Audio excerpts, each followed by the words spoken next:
Rokok tidak sehat untuk tubuh kita, ini bukan berita baru. Kita sudah tahu bahaya merokok selama puluhan tahun. Tapi bagaimana pastinya merokok membahayakan kita?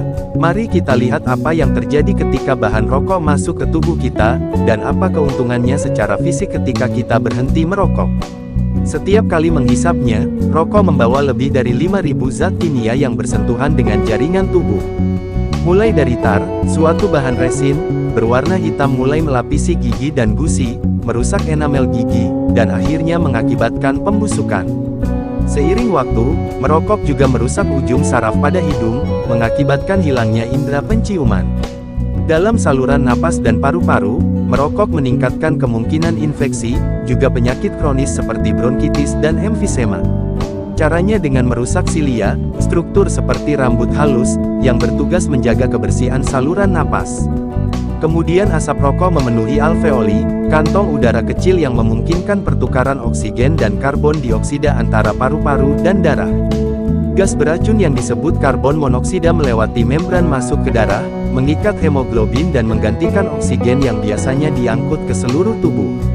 Itulah salah satu alasan merokok dapat mengakibatkan kekurangan oksigen dan sesak napas.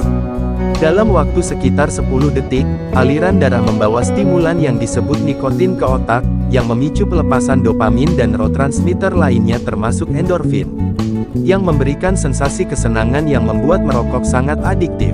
Nikotin dan zat kimia lain dari rokok secara serentak menyebabkan penyempitan pembuluh darah dan merusak pelapis endotelial yang rapuh yang menyempitkan aliran darah.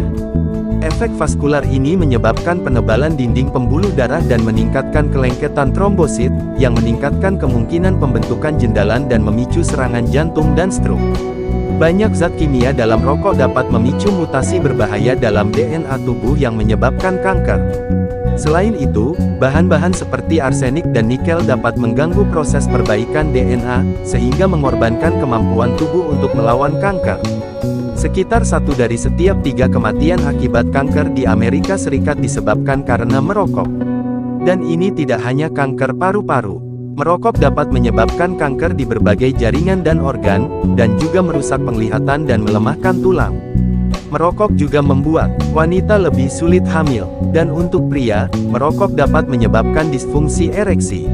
Tapi bagi mereka yang berhenti merokok, ada banyak sisi positif dengan keuntungan secara fisik yang langsung tampak dan tahan lama. Hanya dalam 20 menit setelah perokok selesai merokok, denyut jantung dan tekanan darah mereka mulai kembali normal. Setelah 12 jam, level karbon monoksida stabil, meningkatkan kapasitas pembawa oksigen dalam darah. 1 hari kemudian, risiko serangan jantung mulai turun karena tekanan darah dan denyut jantung normal. Setelah 2 hari, ujung saraf yang bertugas untuk penciuman dan rasa mulai pulih. Paru-paru menjadi lebih sehat. Setelah kira-kira 1 bulan, batuk berkurang dan sesak napas juga berkurang. Silia yang berbentuk rambut halus dalam saluran udara dan paru-paru mulai pulih dalam beberapa minggu, dan pulih sepenuhnya setelah 9 bulan, yang meningkatkan daya tahan terhadap infeksi. Setelah berhenti merokok selama 1 tahun, risiko serangan jantung merosot separuh karena fungsi pembuluh darah meningkat. Masuk tahun kelima, kemungkinan pembentukan jendalan darah turun drastis, dan risiko stroke terus berkurang. Setelah 10 tahun, kemungkinan terserang kanker paru-paru yang fatal turun 50%, mungkin karena kemampuan tubuh untuk memperbaiki DNA kembali pulih. Masuk ke tahun 15, kemungkinan terserang penyakit jantung koroner setara dengan non-perokok. Tidak ada gunanya berpura-pura, semua ini bisa tercapai dengan mudah. Berhenti merokok dapat menyebabkan kegelisahan dan depresi, yang disebabkan oleh penarikan nikotin. Tapi untungnya, efek tersebut biasanya hanya sementara. Dan berhenti merokok menjadi lebih mudah, berkat alat atau obat yang makin banyak. Terapi penggantian nikotin melalui permen karet, transdermal kulit, permen pastiles, dan semprotan dapat membantu menghentikan perokok dari rokok. Cara kerjanya dengan merangsang reseptor nikotin dalam otak sehingga dapat mencegah gejala penarikan, tanpa tambahan zat kimia lainnya yang berbahaya.